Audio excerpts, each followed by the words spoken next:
Wow, look at this. Wow, I mean, thank you. This is more views than I ever thought that this would get, so it means a lot. I know it's still relatively quite small for the size of other people's content, but that is a lot of views for a channel this size, so it's so greatly appreciated, and it means a lot. So hopefully everybody who's subscribed from this will like this video and the rest of the stuff that I do. I'll try not to let you down, okay? But anyway, enough of that shit. It's time for a sequel. And to round out the trilogy, I think today we shall explore all of the prequel details in Star Wars Jedi Survivor. And honestly, there's a lot more than I thought there was. I thought it was just kind of just the big boy at the end, but no, there's a lot of interesting stuff to talk about here. So stick around until the very end of the video, and then you'll get what you want from this. The thing that we're all dying for. So stick around for that. Let's get into it. So we begin where we begin, at the home screen. And in the background there, you can see the Jedi Temple on Coruscant. There it is. It's been occupied by the Imperials. I believe that the Emperor made that his personal palace. So Coruscant itself is a very nice prequel reference. It first came about, I believe it was probably the special edition of Return of the Jedi, but obviously it's basically the main planet in the prequels. So the brilliant fact about this game is, compared to the previous game, there's a photograph mode on here, so I can get nice, lovely little shots like this for you, instead of just having to back myself into a corner and do some glitch where I can move the camera around. So there you go, look at that, beautiful place. So then if we deal with these lovely little chaps here, we can go on to my next point, which this thing was actually in Jedi Fallen Order, but I didn't talk about it just purely because I couldn't really get a good angle of it, and that's not very visually engaging, is it? Whereas look at all these shots I've got of this now. It's the Z6 rotary cannon. There it is. Now this was obviously first used in the Clone Wars animated show by all your favorite boys like Hardcase, Heavy, Thorn. Yeah, it's like the heavy kind of Gatling gun of the clone army, which they've now brought into pretty much everything. Now next up we have the speeders on Coruscant. There we can see a few of them going past. Some of them are recognizable. I'm not going to go through every single one because that's insane and I'm just not going to do that. But there you go, there's those. Oh, Jesus Christ, man, calm down. Hey, check this shot out. Look at that. Now that is cool.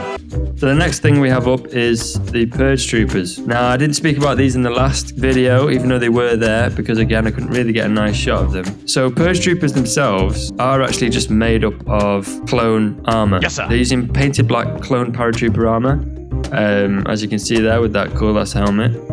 Obviously they've got a bit emo with it with all the black, but you know, I dig that, I dig that. Look at that. Look how cool this looks. This is a good shot, this. Hey? Okay, thank you, mate. Thank you. Cheers, buddy. Thanks, cheers, see ya. Nice one. Top guy. Oh, check these little boys out. Bye, see ya. Hey, look at him go. Anyway, oh, hello.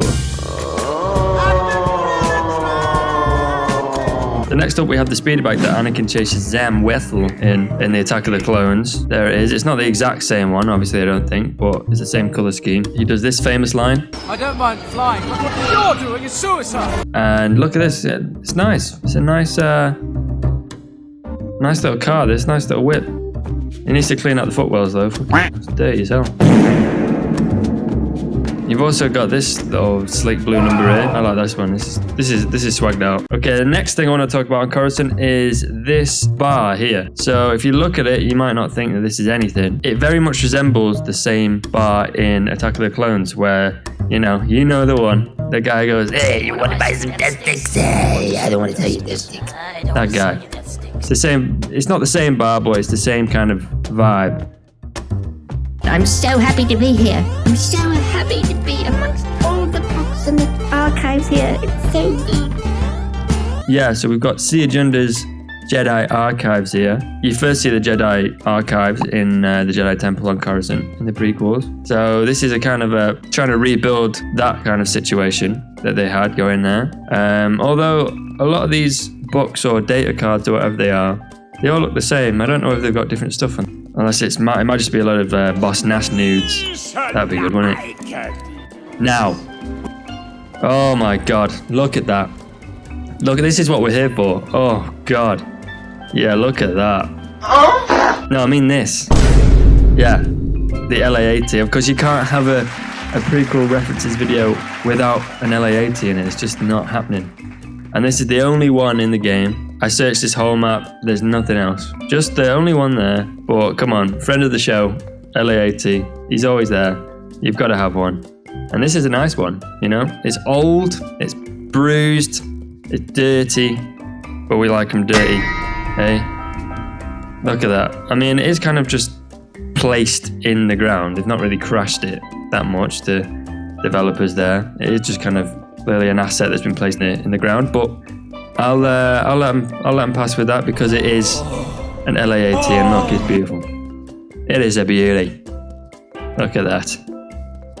So the next place we want to go, you're going to have to jump on a marked spammer here and then go across the desert and come to this place here, jump off here, go all the way up to the top of this place, and you can get a nice view of this guy. So in the background of this shot, you can see what I believe is a Nautilin Jedi.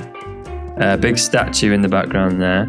And the Nautilins are the same race as our best mate Kit Fisto. I mean, it's not him because this is probably an ancient statue, but you know, he was introduced in the prequels. So this is a nice little nod to the smiling Jedi himself. There he is. God, he's a handsome boy, isn't he? So now we come to the meat of the video right now. Koboh. Oh my god, look at that in the background. Oh my god. Little interesting fact here, that speeder's here again. Yeah. I don't know why, they've clearly just reused this, but interesting that they've got this here. Hang on. Who's that? Is that Giancarlo Esposito? And welcome to the Los Pollos Hermanos family. So like everything, the most interesting place to be is the pub. And there is a lot of stuff in here that we got to talk about right now. You know, there is some good stuff. So let's dive right in. So walking through here, I already knew this is going to be a golden place for the prequels. I can feel it in my bones. And straight away, in the main corridor down to the diner, bang. Look at these two. We've got the waitress droid from Attack of the Clones. There she is. You know her. You know, the one that goes, You ain't coming down, dude. There she is. Lovely bitch. And then I believe this is a DC-15 LE. You can tell because of the scope on the top. But that's pretty cool, isn't it? Got them, one of those bad boys on the wall. And then I also believe next to it on the left is a droid sniper, which I don't know the full name of recording this, but I shall put it on screen right now. The only thing I remember these from is the 2D animated Clone Wars, when that droid goes absolutely haywire with the sniper. And then as you walk down into the main area and get absolutely smashed, we can see just above us, what's that? Oh yes! It's a clone helmet. Beautiful little number up there. Clone helmets, they are just the best. Superior to everything. There it is. Look at that. And also, online when I was doing some research, people were saying that this was a little toy of Jabba's sail barge. It's clearly not. I mean, come on. That's not his sail barge, is it? So shut up! So if we move down over here, where the main bounty hunter lady is, we got a clone helmet with a bunch of droid heads next to her, and then around the top, we've got a load more battle droid heads. There they are. Lovely little decoration. Then down to the side, we've got two DC-15s. I mean, these guns they are so cool. I think they possibly one of my favorites, those. Then we've got an E5, the standard droid blaster, used by all your favorite clankers. Really nice models of these as well. Then we've also got one more DC-15 on this little stool here. That must be her personal one. You can whip that out and start shooting holes in people. So the next thing I want to talk about, we leave the diner, we leave the pub, we come outside and I can show you this a little bit better. So we've got the pit droid. There he is. You can recruit this guy on this planet if you pull his ship out of the floor. There he is. Lovely little fellow. Smack him on the nose. He'll do the work for you. Alright. Why are you staring at him, you weirdo? Yeah, just chill out, mate. You're really, like, aggressive today. His dead brother's also by a load of this crap over here. I don't know what happened to him, but there he is. And the next thing I want to talk about, there's a lot of Clone Wars references in the actual clothes and the armor that you can give Cal in this game. So on the boots, you can see that is recycled clone armor. You can read that in the item description as well. You've got the leg plates there and the knee guards. Then you've also got the hand guards there. Very nice. Those are a nice little touch, I think, the hand armor. And to finish this set, which is called the Outrider set, by the way, there's also the top half. It didn't really vibe with what I was going for, so I didn't put it on, but I'll show you right now. You've got the clone armor underneath the vest and the bandolier, and then you've got the clone shoulder plate on the side there as well.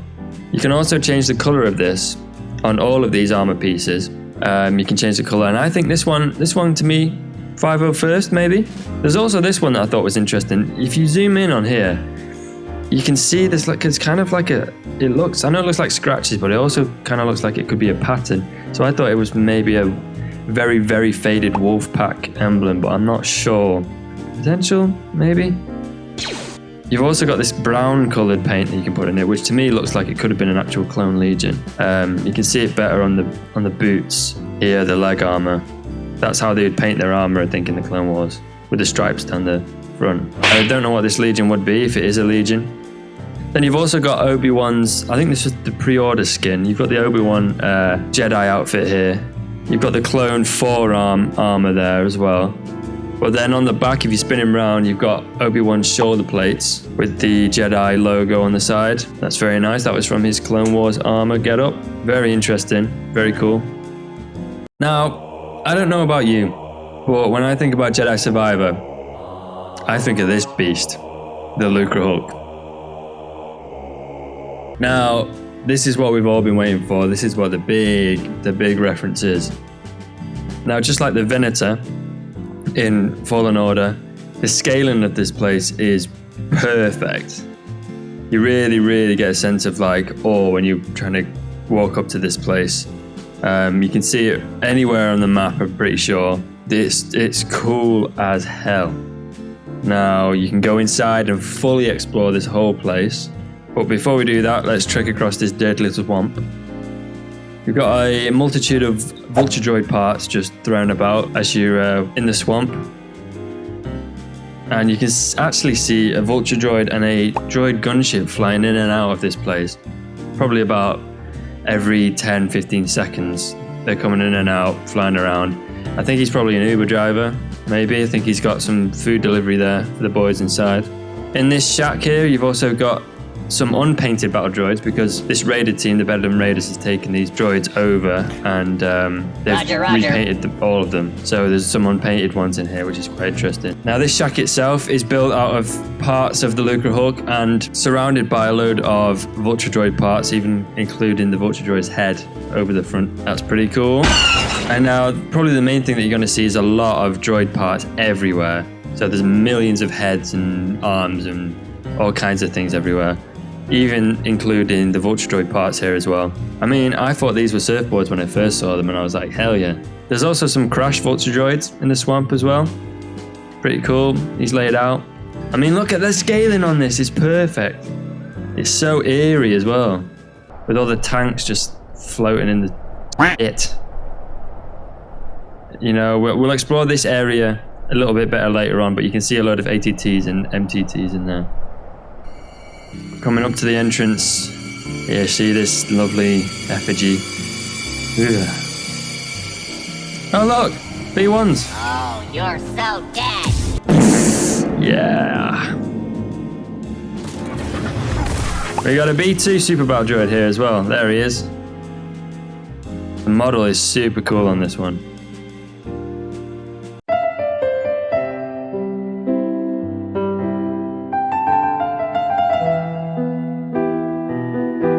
AATs. It's interesting that these aren't painted in the blue of the CIS colour, which is kind of interesting, I think. These are just the standard AATs, so yeah, I'm not sure about that one.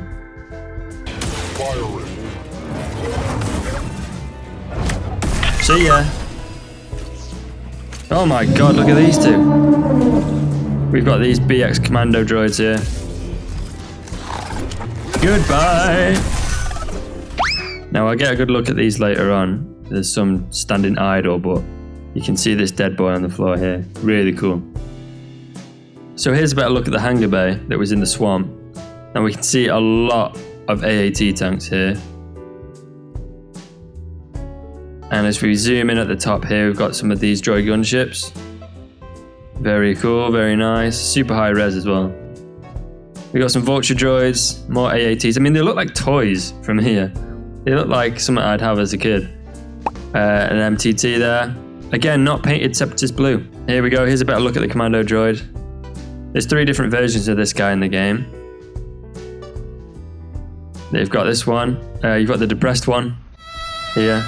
This is he's not very happy. You know, I need to do something about this. I feel I need to do it. So this corridor very much reminds me of the Phantom Menace. Brings me all the way back to when they used that force run once. Oh, it.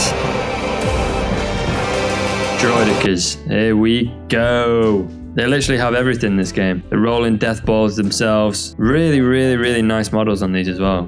They first appeared in the Phantom Menace. I don't really need to tell anyone watching this video this, do I?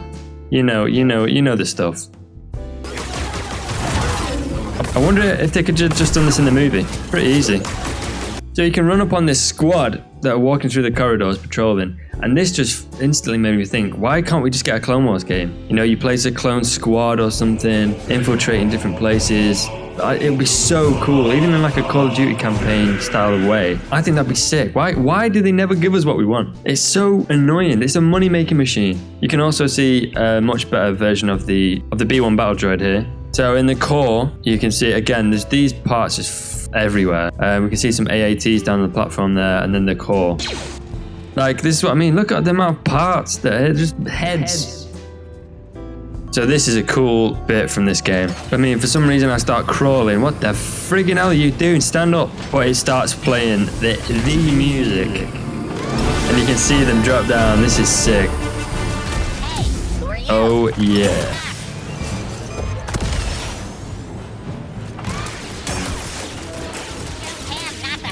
So here we can see an MTT with its little penis sticking out where all the droids come from. I think this is the first time you can see inside one, is it? Maybe? It's the first time it's actually been modelled inside. It's kind of ominous in there though. I tried to find Magna Guards in this game, okay? They are in this game. I spent hours looking around every single planet on this game, and I couldn't find one. I couldn't find any. For some reason, they're just, I don't know if they're just part of the story. I just could not find one. And the funny thing is, before I started recording this, and I was doing some research for it, I ran into this guy called the Mastiff, Magna Guard Perfect. I thought, why don't I just record this? But I didn't press record, so I beat the whole boss fight, and I didn't record it. So, I mean, I've got a picture of me stood next to his remains there. There we go. And with that, I do believe that this is all, if not most, of the prequel and Clone Wars references in this game. Please let me know if there's any more that you found that I've just completely missed. I know there was a few comments in the last video that said that I'd missed a few battle droids on Kashyyyk, which I just completely didn't see. I hope you enjoyed this video and this series. There is one more that I could possibly do on the Wii and Switch versions of the Force Unleashed. But again, thank you for all the support on the recent videos. They've done really well. I look forward to the future of this channel. Thank you very much for watching, and I'll see you next time.